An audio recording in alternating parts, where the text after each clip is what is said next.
ونستعينه ونستغفره ونؤمن به ونتوكل عليه ونعوذ بالله من شرور أنفسنا ومن سيئات أعمالنا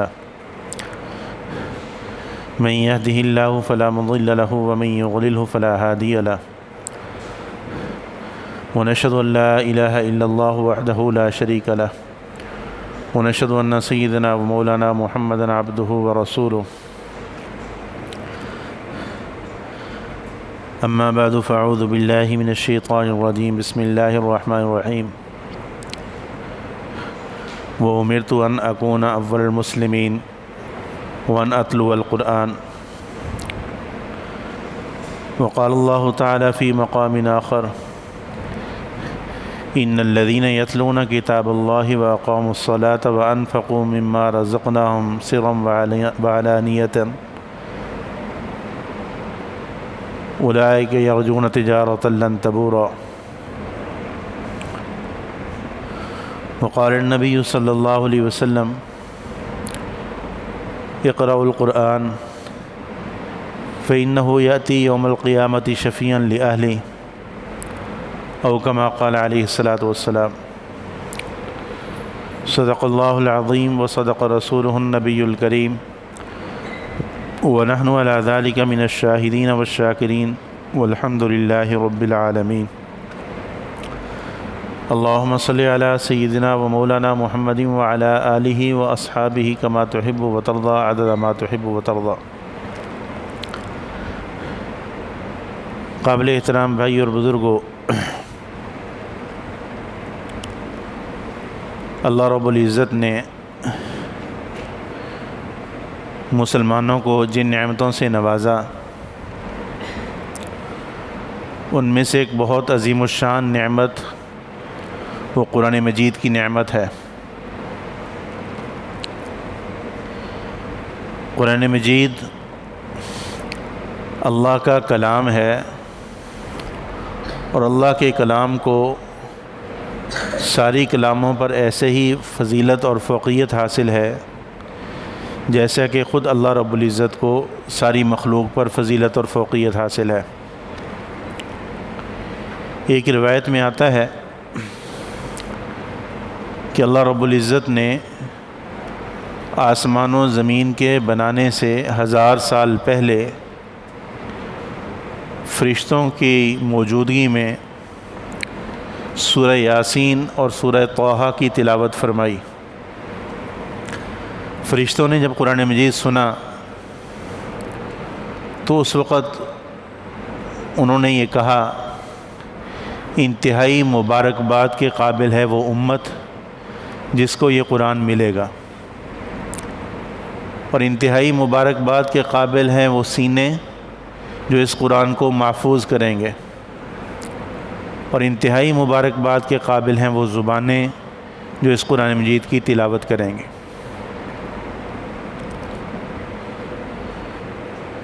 اور فرشتے اللہ رب العزت کی تسبیح بھی کرتے ہیں، تحمید بھی کرتے ہیں، اللہ کی کبریائی کا اعتراف بھی کرتے ہیں، لیکن فرشتوں کو قرآن مجید کی تلاوت کی اجازت نہیں، وہ قرآن مجید نہیں پڑھ سکتے، اس شرف سے وہ محروم ہیں۔ یعنی جتنے بھی فرشتے ہیں وہ ہر وقت اللہ کے ذکر میں لگے ہوئے ہیں، کسی کا ذکر سبحان اللہ ہے، کسی کا الحمدللہ ہے، کسی کا لا الہ الا اللہ ہے، کسی کا اللہ اکبر ہے، کسی کچھ اور اذکار ہیں، لیکن قرآن مجید کی تلاوت کا شرف یہ اللہ تعالیٰ نے انسانوں کو مرحمت فرمایا۔ اور حضور صلی اللہ علیہ وسلم کو قرآن مجید میں کئی مقامات پر اللہ رب العزت نے قرآن مجید کی تلاوت کا حکم دیا۔ اصل میں خطاب تو حضور صلی اللہ علیہ وسلم کو ہے، لیکن یہ جہاں حضور صلی اللہ علیہ وسلم کے لیے تلاوت کا فریضہ تھا، اسی طریقے سے آپ کی امت پر بھی اس فریضے کو عائد کیا گیا۔ اور حضور صلی اللہ علیہ وسلم کے جو بعثت کے مقاصد ہیں، یعنی آپ صلی اللہ علیہ وسلم کو جو بھیجا گیا، کن مقاصد کے لیے بھیجا گیا، ان مقاصد میں سے ایک مقصد قرآن مجید کی آیات کی تلاوت بھی ہے۔ وَالَّذِي بَعَثَ فِي الْأُمِّيِّينَ رَسُولًا مِّنْهُمْ يَتْلُو عَلَيْهِمْ آيَاتِهِ کہ اللہ تعالیٰ نے امیین میں انہی میں سے ایک رسول بھیجا اور وہ ان پر قرآن مجید کی آیات کی تلاوت کرتے ہیں۔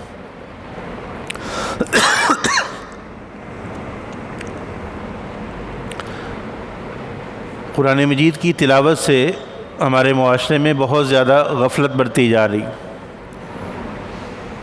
عموماً جو ہے قرآن مجید کی تلاوت یا تو جب کوئی آدمی بیمار ہوتا ہے اس وقت کرتے ہیں، اور یا کوئی دنیا سے چلا جاتا ہے اس وقت کرتے ہیں، یا رمضان میں کوئی تھوڑا بہت پڑھ لیا۔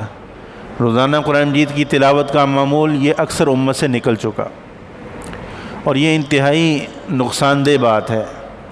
حضرت عثمان رضی اللہ تعالیٰ عنہ وہ فرماتے تھے کہ مجھے یہ بات گوارا نہیں کہ میری زندگی میں کوئی ایسا دن ہو جس دن میں قرآن مجید کی تلاوت نہ کروں، اور بلکہ فرماتے تھے کہ اگر مومن کا دل پاک ہو تو قرآن مجید کی تلاوت سے اس کا دل سیر ہی نہیں ہو سکتا۔ یہ ایسی عظیم نعمت ہے۔ اور حضور صلی اللہ علیہ وسلم نے صحابہ اکرام رضوان اللہ علیہم اجمعین کو مختلف انداز سے قرآن مجید کی تلاوت کی ترغیب دی۔ ایک دفعہ آپ صلی اللہ علیہ وسلم نے صحابہ سے فرمایا، کیا تم میں سے کوئی شخص پسند کرتا ہے کہ صبح صبح بطحان یا عقیق کے بازار میں جائے اور اس کو بغیر کسی گناہ کے مفت میں جو ہے وہ ایک حاملہ موٹی تازی اچھی اونٹنی اس کو مل جائے، یا 2 مل جائیں یا 3 مل جائیں؟ اہل عرب میں اونٹ جو ہے بڑا پسندیدہ مال تھا، اور سواری کے طور پر بھی استعمال ہوتا تھا، ویسے بھی جیسے ہمارے یہاں گاڑیاں، یعنی آج کل کے محاورے کے مطابق یوں کہہ لیں کہ صبح صبح جائے اور اس کو ایک عمدہ گاڑی مل جائے۔ تو صحابہ نے عرض کی، یا رسول اللہ، ہم میں سے ہر شخص اس بات کو پسند کرتا ہے۔ تو آپ صلی اللہ علیہ وسلم نے ارشاد فرمایا کہ صبح جا کر مسجد میں ایک آیت کی تلاوت کر لینا یہ ایک حاملہ اونٹنی سے بہتر ہے، اور 2 آیتوں کی تلاوت کر لینا یہ 2 حاملہ اونٹنیوں سے بہتر، یعنی جتنی تلاوت کرتے جاؤ گے اتنی اونٹنیوں سے بہتر ہے۔ اونٹنیاں تو اس کے مقابلے میں کوئی چیز بھی نہیں، دنیا کی کوئی نعمت بھی اس اجر و ثواب کے مقابلے میں مقابلہ نہیں کر سکتی، اس لیے کہ دنیا اور دنیا کی ساری چیزیں فانی ہیں، اور اس پر جو اجر و ثواب ملنا ہے اللہ رب العزت نے آخرت میں دینا ہے وہ اس کا اندازہ جو ہے ہم نہیں کر سکتے۔ اس کی وجہ یہ ہے کہ ہمارے دلوں میں نیکیوں کی اہمیت اور عظمت نہیں ہے۔ جس چیز کی عظمت اور اہمیت ہوتی ہے اس کی خاطر انسان قربانی دیتا ہے۔ ہمارے دلوں میں مادیت کا غلبہ ہے، مادیت کی محبت ہے، دنیاوی چیزوں کی محبت ہے، اس لیے جہاں ہمیں دنیا کا مفاد دکھائی دیتا ہے تو ہم مشقت بھی برداشت کر لیتے ہیں، اور اس میں جو ہے جتنی بھی مشقت ہو اس کو برداشت بھی کرتے ہیں، اور لوگوں کی باتوں کی پرواہ بھی نہیں کرتے۔ اب اگر کسی شخص کو پتہ چل جائے کہ اس کے پاس انگلینڈ کا ویزا ہے اور وہاں اچھی ملازمت ہے، اب اس کو انگلش نہیں بھی آتی تو وہ سیکھے گا، اور اس کے لیے مشقت بھی برداشت کرے گا، اور اس کے لیے پیسہ بھی خرچ کرنا پڑے گا، کرے گا۔ کیوں؟ اس لیے کہ وہاں ہمیں جو چیز بدلے میں ملنی ہے اس کی اہمیت ہمارے دل میں ہے، اور یہاں یہ جو نیکیاں ہیں ان کی اہمیت دل میں نہیں۔ حالانکہ نیکیوں کی اہمیت حضور صلی اللہ علیہ وسلم نے صحابہ کے دلوں میں یہ بات بٹھائی کہ قیامت کے دن ایک نیکی کے لیے انسان مارا مارا پھرے گا، والد کے پاس جائے گا، والدہ کے پاس جائے گا، بہن بھائیوں کے پاس جائے گا، عزیز و اقارب کے پاس جائے گا، اس کی ایک نیکی کم ہوگی، لیکن کوئی اس کو ایک نیکی دینے کے لیے تیار نہیں ہوگا۔ اور آج اللہ رب العزت نے ہمیں نیکیاں اکٹھی کرنے کے لیے مہلت دی ہے، موقع دیا۔ ایک اللہ والوں کے حالات میں لکھا، ان کو اللہ تعالیٰ نے کشف قبور کی نعمت سے نوازا تھا۔ کشف قبور کا مطلب یہ ہے کہ قبر کے احوال ان پر واضح ہو جاتے تھے کہ قبر میں میت کن احوال میں ہے۔ قبر جو ہے یہ مٹی کا ڈھیر نہیں ہے۔ حضور صلی اللہ علیہ وسلم نے ارشاد فرمایا، قبر جنت کے باغوں میں سے ایک باغ ہے، یا جہنم کے گڑھوں میں سے ایک گڑھا ہے۔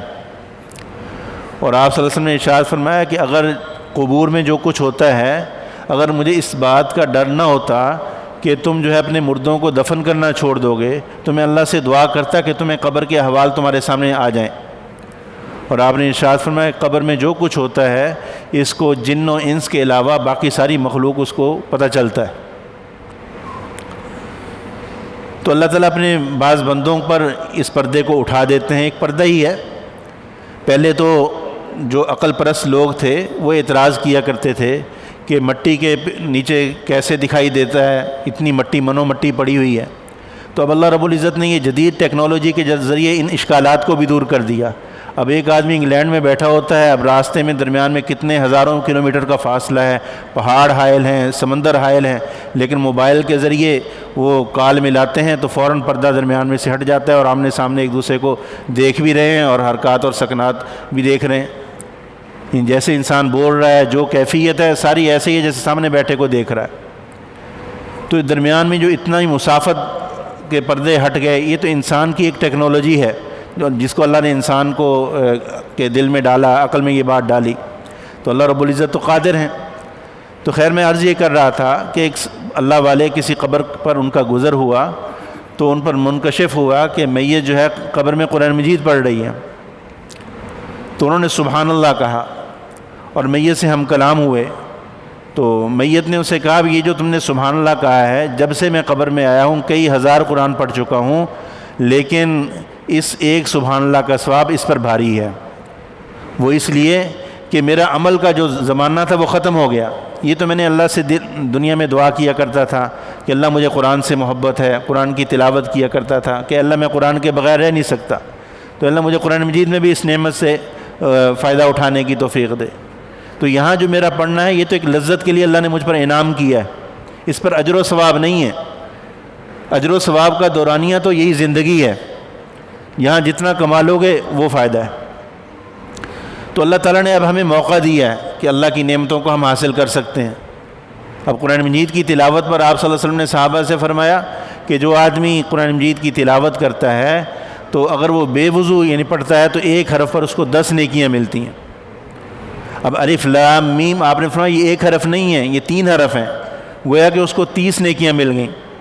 اور اگر نماز میں کھڑے ہو کر اس کی تلاوت کی تو ایک حرف پر 100 نیکیاں، اور اگر بیٹھ کر تلاوت کی تو 50 نیکیاں۔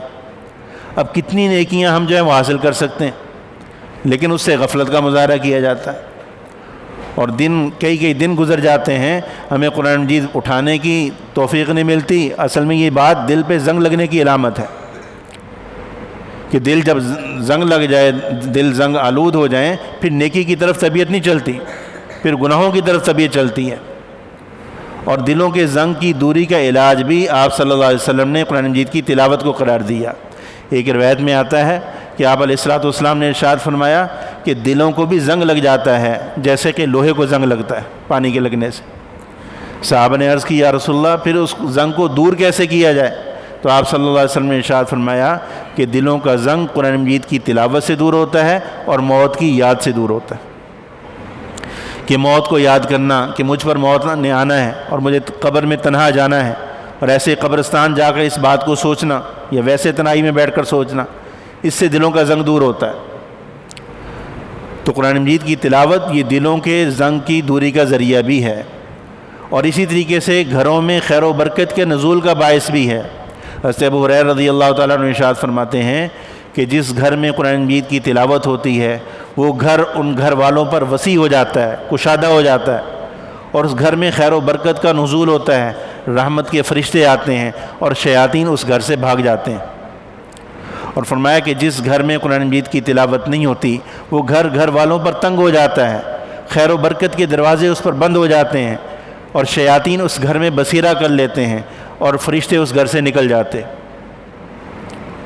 تو آج ہمارے گھروں میں برکت کے ختم ہونے کی جہاں اور وجوہات ہیں، ان میں سے ایک بڑی وجہ ہمارے گھروں سے قرآن مجید کی تلاوت کا ختم ہو جانا ہے۔ پہلے زمانے میں، قریب زمانے میں بھی گھروں میں مستورات بھی قرآن مجید پڑھنے کا اہتمام کرتی تھیں، بڑے بھی کرتے تھے۔